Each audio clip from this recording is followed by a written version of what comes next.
I'd like to introduce the cast to you.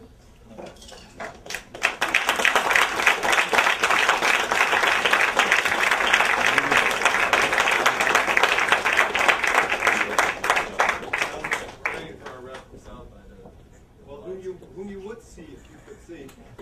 Gilbert John, Matt Tilley. Oh, there he is. Wait, yeah. Come on, put on the lights. House lights, guys. Working on it. I'm naked. So are we. Keep the house lights down. Oh no.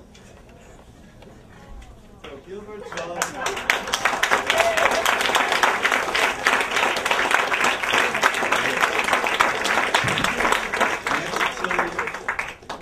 Michael Traynor and Konima Parkinson-Jones. Emily says hi, but she had to shoot a beer commercial in LA, so she flew back 2 days ago before any of this film. And our crew, we have Zoltan Ponti, whom I don't see, who hates Q&As. So the guy over there that refuses to come up on stage, our cinematographer. Then we have David Kashavarov, one of our 2 editors. The other editor, Shilpa Sahi, couldn't make it, unfortunately. We have one of our 2 composers, Jonathan Leahy. Morgan Kitty is on a world tour in Australia. And this is Brian Yudovich, our producer.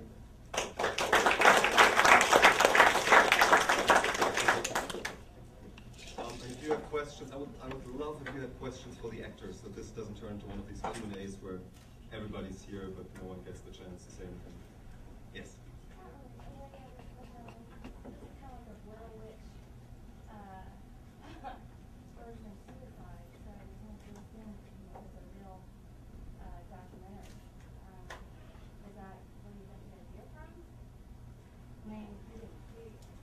No. Blair what? No, basically how this happened is that we all just came out of film school. We went to film school together, cinematographer, editor, producer, and we were broke, the way it is after film school. And we were looking for a story that we could do and shoot on the beat, just start shooting, and not waste years and years on fundraising, on writing, on developing, before we shoot a single frame. So then we found this story, and we just thought we could do it stylistically in a way that it wouldn't make it look cheap, and it would still be effective.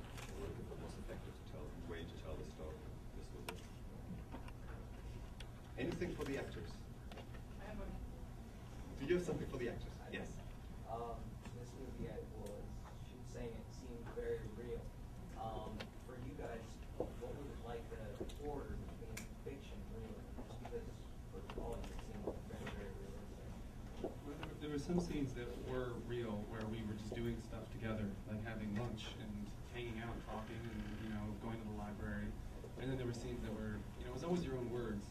So it's easy. It's really great to be able to speak your own words and then to say, now I'm going to be evil me, and I'm going to rationalize. It's like all this rationalization where every opinion you were supposed to have, you really had to convince yourself of so that you could improvise an argument. And that was tricky. So it's like I had to really get behind the idea that he should die. And I had to constantly say that, and I had to really convince myself on a real level that maybe that was what you should do. I don't know. What was the question? What was it like to fact fiction learning?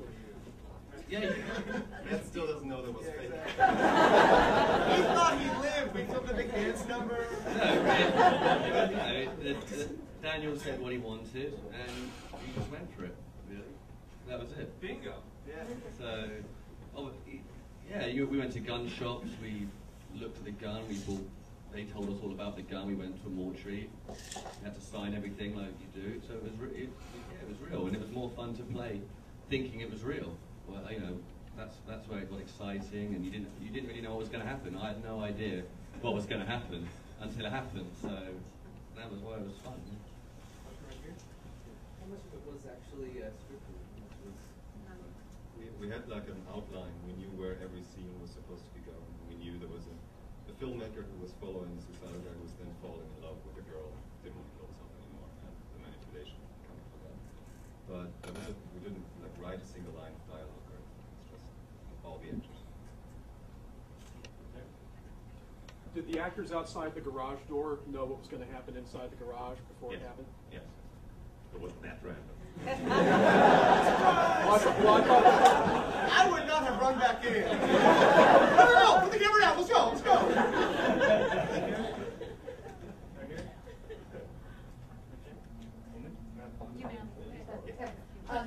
Your intent was obviously to allow the audience to believe it was really happening. At least that's how I felt, and so it took a while for me to figure out. And it was fairly close to the end. I didn't really fall for it. So my question for the actors is, it seems so real, and I guess that was what you were after. How did this have a very profound effect on how you feel about somebody making such a choice in a legitimate way? I mean, that's a good question. I probably should have prepared for that one. Oh, God. Call us press agent. Yeah. Well, you know, I might have thought going into this, as maybe Daniel did too, that this could be a legitimate documentary that someone could make. And I think in the process of convincing myself to constantly defend this film on camera, I literally thought, well, what is the big deal? Why couldn't you just do this? And then the more we kind of acted out what would happen, the more it does become apparent that if you were to get involved in something like this, that the person would be so obligated to you that the decision they would make could never be their own. And so I don't necessarily know about the topic of euthanasia, but for sure, if you were going to make a film about a guy killing himself, I'm going to say bad idea. So that's the opinion I came to.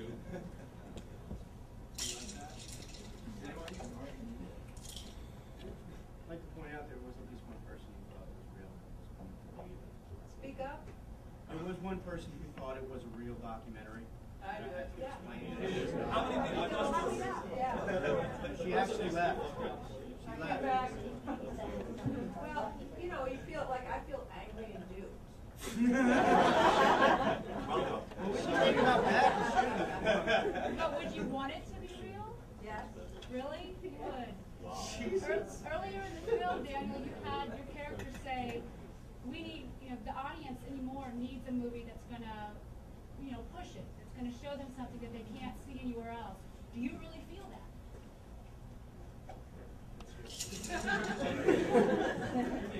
Well, I can identify with a lot of the stuff that makes Gilbert's character. I think I could, in a weak moment, I could have been fascinated enough with the taboo and going there to actually make that movie. And that's what made it so interesting to me to make this movie, because I was kind of sending someone on the journey that I might have embarked on if I had been weak enough to make that huge mistake.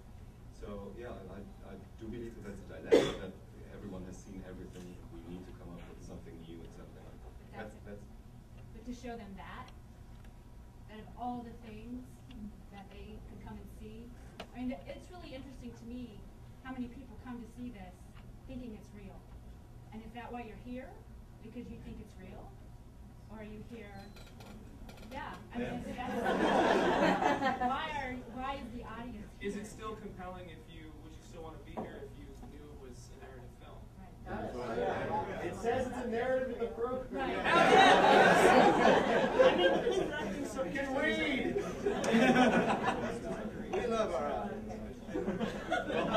What we're kind of worried about is that, and we talked about that a lot, that this is becoming gimmicky, and we didn't. I think I'm very proud of the film as a film, and of this cast for what they've done.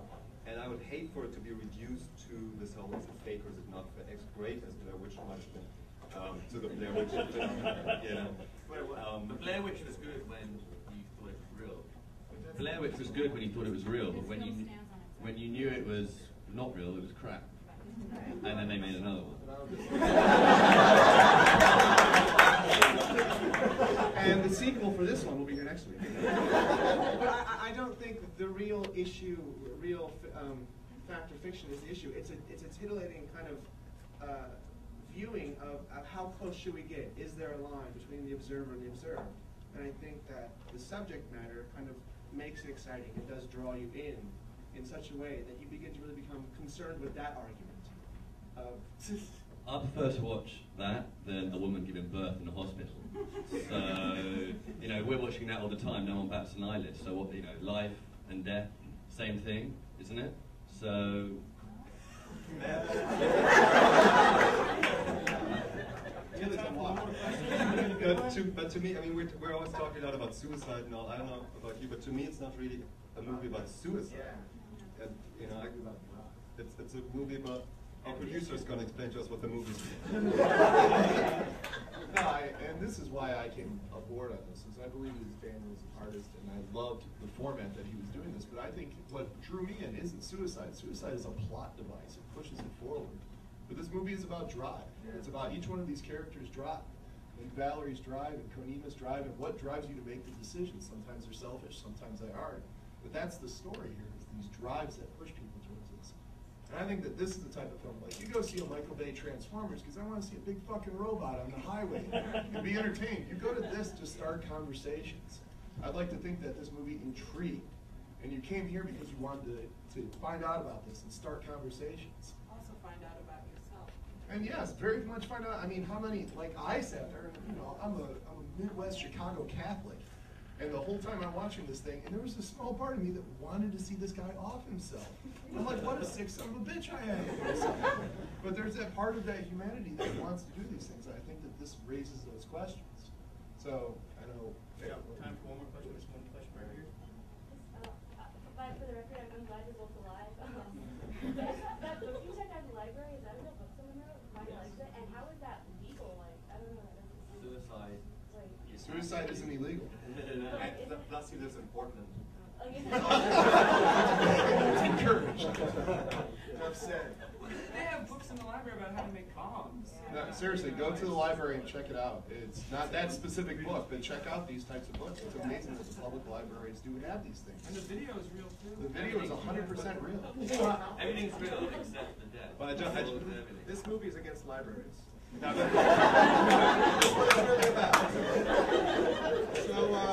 burn your cars, folks. Burn your cars. Where's the Craigslist ad reel? what's the Craigslist? Did you really We did do that, yeah, just to see if we could make the documentary. You know, we were flexible. I just put it on there to see what would happen. That's the news bite. And it did get flagged immediately and taken off, and I did put it back on, and it did stay back on the second time for some reason.